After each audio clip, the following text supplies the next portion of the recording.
Écoute-moi bien. Tu sais ce qui est tragique? C'est que 95% des personnes qui regardent cette vidéo, des gens comme toi, brillants et pleins d'ambition, vont encore échouer, se débattre financièrement en 2026. Pas par manque de talent, pas par manque d'opportunités, non. Mais parce qu'ils sont prisonniers de 6 chaînes invisibles, 6 erreurs fatales qu'ils répètent jour après jour, détruisant leur potentiel de richesse sans même s'en apercevoir. Je vois ce drame se jouer constamment, des hommes et des femmes qui travaillent d'arrache-pied, qui rêvent grand, mais qui restent bloqués, enlisés dans une routine qui ne les mène nulle part. Pourquoi ? Parce que des habitudes toxiques sabotent leur succès pendant qu'ils dorment. Mais aujourd'hui, tu as une chance de briser ce cycle. Dans cette vidéo, je vais te parler de 6 choses que tu dois arrêter de faire en 2026 si tu veux être riche et réussir ta vie. Je ne vais pas te donner des conseils bateaux du style « fais un budget ou économise plus ». Non, je vais t'arracher les œillères et te montrer les véritables raisons psychologiques et comportementales pour lesquelles la majorité des gens stagnent. Et surtout, je vais te donner les clés pour éradiquer ces erreurs de ta vie, définitivement. Si tu es prêt à affronter une vérité qui dérange, si tu es prêt à faire le travail nécessaire pour sculpter la vie que tu mérites, alors reste avec moi. Si tu es réellement déterminé à faire de 2026 l'année de ta métamorphose, prouve-le. Dis-le à voix haute, pour toi-même. Je suis prêt à changer ma vie. Ressens cette décision. Ancre-la en toi. Maintenant, commençons. Numéro 1. Ne prête jamais de l'argent à un membre de ta famille. Je vais te dire quelque chose de brutal, mais c'est peut-être le conseil le plus précieux que tu recevras jamais pour protéger à la fois ta fortune et ton cœur. Ne prête jamais, au grand jamais, d'argent à un membre de ta famille. Je sais, ça sonne dur, contre-intuitif. On nous apprend à aider nos proches, à être là pour eux, mais laisse-moi t'expliquer la mécanique psychologique destructrice qui se cache derrière ce simple acte de gentillesse. Quand tu prêtes de l'argent à un ami, c'est une transaction. Quand tu prêtes à ta famille, tu transformes une relation basée sur l'amour inconditionnel en une relation de créancier à débiteur. C'est un poison. Une étude fascinante de l'université de Stanford sur la psychologie financière a démontré que plus de 70% des prêts intrafamiliaux non remboursés dans les 6 mois entraînent une dégradation significative et souvent permanente de la relation. Pourquoi ? Parce que l'argent change la dynamique du pouvoir. Tu n'es plus simplement le cousin, le frère ou la sœur, tu deviens celui ou celle à qui l'on doit quelque chose. Imagine la scène. Tu as prêté 2000 € à ton cousin pour l'aider à démarrer un projet. Au début, c'est la gratitude, les promesses. Puis les semaines passent, les mois. Chaque appel manqué de sa part te fait te demander « m'évite-t-il » Chaque photo de lui au restaurant sur les réseaux sociaux te fait grincer des dents. Il a de l'argent pour ça, mais pas pour me rembourser. Le prochain repas de famille arrive. L'ambiance est lourde. Le sujet de l'argent est un éléphant au milieu de la pièce. Tu n'oses pas en parler pour ne pas faire d'histoire, et lui n'ose pas te regarder dans les yeux, rongé par la honte ou la gêne. La relation, autrefois simple et joyeuse, est maintenant contaminée par le ressentiment, la suspicion et l'obligation. Tu as perdu ton argent, mais pire encore, tu as perdu un membre de ta famille. Voici la règle d'or, la seule qui te sauvera. Si tu décides de donner de l'argent à ta famille, considère-le comme un cadeau point final. Sors l'argent de ton compte en te disant « cet argent est parti pour toujours et je suis en paix avec ça ». Si tu ne peux pas te permettre de faire ce cadeau sans que cela n'impacte ton propre équilibre financier ou ta tranquillité d'esprit, alors la réponse est non. Apprends à dire non avec amour. Je t'aime énormément, mais je ne peux pas me le permettre en ce moment. Par contre, comment puis-je t'aider autrement ? Je peux t'aider à faire un budget, à chercher des solutions, à revoir ton CV. La véritable aide n'est pas un pansement financier, c'est de donner les outils pour guérir la blessure. Ta paix d'esprit, cette énergie mentale que tu dois consacrer à la construction de ton empire, vaut infiniment plus que n'importe quelle somme l'argent se regagne. Une relation familiale brisée, c'est une cicatrice pour la vie. Fais le choix de la sagesse. Numéro 2. Évite d'associer ta famille à tes business. C'est l'erreur la plus noble et en même temps la plus destructrice que tu puisses commettre. Tu as une idée de génie, une vision qui te consume, et ton premier réflexe est de te tourner vers ceux que tu aimes le plus, ta famille. Tu veux les inclure, partager ton succès avec eux. C'est une intention pure, mais elle est la graine d'un échec quasi certain. Laisse-moi te dire pourquoi tu dois construire une muraille de Chine entre ton business et ta vie de famille. Ta famille, par définition, est programmée pour une seule chose, te protéger. Leur amour pour toi est un puissant biais de conservation. Quand tu leur présentes ton projet révolutionnaire, ils ne voient pas l'opportunité stratosphérique que tu vois, ils voient le risque que tu quittes ton emploi stable, le risque que tu perdes tes économies, le risque que tu échoues et que tu aies le cœur brisé. Leurs conseils, même s'ils sont chargés d'amour, seront presque toujours des freins. C'est trop risqué, tu es sûr de toi? Et si ça ne marche pas? Chaque mot est une petite piqûre qui dégonfle le ballon de ton enthousiasme. Ils ne sont pas des entrepreneurs, ils sont des protecteurs. Leur rôle n'est pas de te pousser hors de la falaise pour que tu apprennes à voler, mais de te retenir fermement sur le rebord. Une étude de la Harvard Business Review a analysé des milliers de startups. Leur conclusion est sans appel. Les entreprises qui impliquent des membres de la famille sans structure professionnelle claire ont un taux d'échec 60% plus élevé. Pourquoi? Parce que les décisions logiques et froides, nécessaires en affaires, deviennent des drames émotionnels. Comment licencier ton oncle qui ne fait pas l'affaire sans détruire les repas de Noël pour les 10 prochaines années? Comment dire non à l'idée catastrophique de ta mère sans qu'elle se sente rejetée et blessée? C'est impossible. Tu transformes ton entreprise, qui devrait être un véhicule de liberté, en une nouvelle prison familiale, bien plus complexe que les autres. Voici la stratégie des véritables bâtisseurs d'empires. Ils créent 2 cercles hermétiquement séparés. Le premier est le cercle familial. C'est ton sanctuaire, ton havre de paix, l'endroit où tu te ressources, où tu reçois un soutien émotionnel inconditionnel. C'est là que tu es un fils, une sœur, un cousin. Le second est le cercle professionnel. Il est composé de mentors qui ont déjà réussi ce que tu veux faire, de partenaires qui partagent ta vision et ton appétit pour le risque, d'employés que tu choisis pour leurs compétences, pas pour leur ADN. Quand tu parles de tes projets à ce cercle, ils ne te disent pas c'est risqué. Ils te disent voici comment tu peux mitiger ce risque. Ils ne te freinent pas, ils te donnent une carte et une boussole. Ta mission est donc claire. Protège ton business de l'amour bienveillant mais paralysant de ta famille et protège ta famille des tensions brutales et inévitables du business. Ta famille est ton port d'attache, pas ton vaisseau amiral. C'est en respectant cette frontière sacrée que tu pourras conquérir le monde des affaires tout en préservant ce que tu as de plus précieux. Numéro 3. Ne parle pas trop de tes problèmes de couple avec ta famille. Écoute attentivement, car ce que je vais te dire va protéger ton cœur, ton énergie et par conséquent ta capacité à réussir. L'une des erreurs les plus subtiles et les plus dévastatrices est de faire de ta famille le dépotoir de tes problèmes de couple. C'est un piège qui semble innocent, mais qui sème des graines de destruction à long terme. Voici le scénario classique. Un drame en 3 actes. Acte 1. La dispute. Tu te disputes avec ton ou ta partenaire. Tu es en colère, blessé, frustré. Ton premier réflexe est d'appeler ta mère, ton père, ta sœur. Tu déverses tout. Tu racontes en détail comment ton partenaire t'a manqué de respect, a été égoïste, t'a fait du mal. Naturellement, ta famille prend ton parti.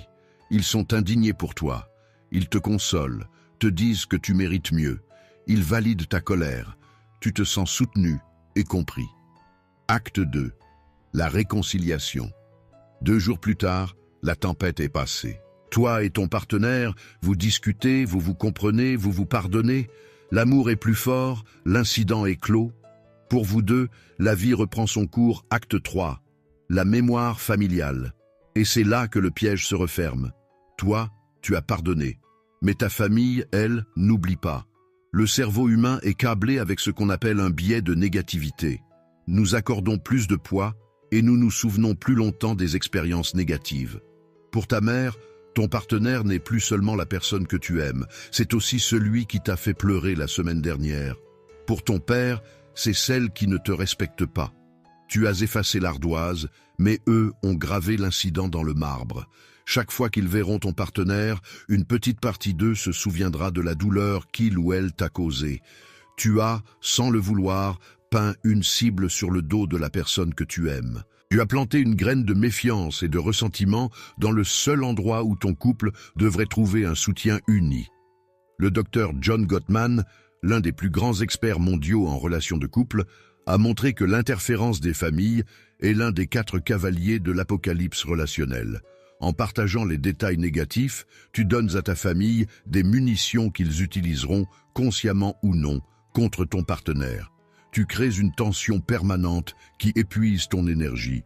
Cette énergie mentale que tu dépenses à gérer les regards de travers, les petites piques, les tu es sûr que ça va, c'est de l'énergie que tu ne mets pas dans ton business, dans ton développement personnel, dans la construction de ta richesse. Ta mission est de sanctuariser ton couple. Vos problèmes sont votre terrain d'entraînement pour devenir plus forts ensemble. Si vous avez besoin d'une aide extérieure, tournez-vous vers un tiers neutre, un ami de confiance qui n'est pas impliqué émotionnellement, ou, idéalement, un thérapeute ou un coach. Un professionnel est payé pour être objectif et oublié. Ta famille est programmée pour être subjective et se souvenir. Protège ton couple, protège ta famille de tes problèmes et surtout, protège ton énergie vitale. Un empire se construit sur des fondations stables. Ton couple est ta fondation. Ne laisse personne y jeter de l'acide. Numéro 4. Arrête de te comparer aux autres en 2026. Ouvre ton téléphone, va sur Instagram, LinkedIn ou Facebook. Fais défiler. En moins de 30 secondes, tu vas voir quelqu'un de ton âge qui vient de lever des millions pour sa start-up, un ancien camarade de classe qui pose devant sa nouvelle voiture de sport, ou une connaissance qui voyage dans un endroit paradisiaque. Et là, tu vas le sentir, ce petit nœud dans l'estomac. Cette voix insidieuse qui murmure « Et moi, qu'est-ce que je fais de ma vie ? Je suis en retard, je suis un raté. » C'est le poison de la comparaison, et c'est l'un des plus grands obstacles à ta réussite. Laisse-moi t'expliquer ce qui se passe dans ton cerveau. Des études en neurosciences ont montré que lorsque nous nous comparons socialement et que nous nous percevons comme inférieurs, notre cerveau libère du cortisol, l'hormone du stress. En même temps, les zones liées à la motivation et à l'estime de soi voient leur activité diminuer. En d'autres termes, la comparaison ne te motive pas, elle te paralyse biologiquement. Tu entres dans un état de lutte ou fuite contre un ennemi qui n'existe pas, ce qui te vide de l'énergie dont tu as besoin pour construire ta propre vie. Le problème fondamental de la comparaison, c'est que tu joues à un jeu truqué que tu es condamné à perdre. Pourquoi ? Parce que tu compares tes coulisses avec la scène principale des autres. Tu compares l'intégralité de ta réalité, tes doutes, tes peurs, tes échecs, tes matins difficiles, avec la bande-annonce soigneusement montée et éditée de la vie de quelqu'un d'autre. Tu vois la photo de la réussite, mais tu ne vois pas les 1000 nuits blanches, les rejets, les crises de larmes, l'endettement et les sacrifices qui ont mené à cette photo. C'est comme comparer ton brouillon plein de ratures au roman publié et primé d'un auteur. C'est absurde et profondément injuste pour toi-même. La seule personne à qui tu as le droit de te comparer, c'est toi-même, hier. C'est la seule comparaison qui soit saine, juste et productive. Est-ce que tu en sais plus aujourd'hui qu'hier? Es-tu un peu plus discipliné? As-tu fait un pas de plus, même minuscule, vers ton objectif? Voilà les seules questions qui comptent. Le succès n'est pas une course contre les autres, c'est un marathon contre ton ancien toi. Voici ta mission pour te libérer de cette prison mentale. Chaque fois que tu te surprends à te comparer, arrête-toi net. Respire. Et pose-toi cette question. Est-ce que cette pensée m'aide à construire la vie que je veux? La réponse sera toujours non. Ensuite, force-toi à pratiquer la gratitude pour ton propre chemin. Prends un carnet et note 3 choses que tu as accomplies, 3 choses pour lesquelles tu es reconnaissant dans ta vie.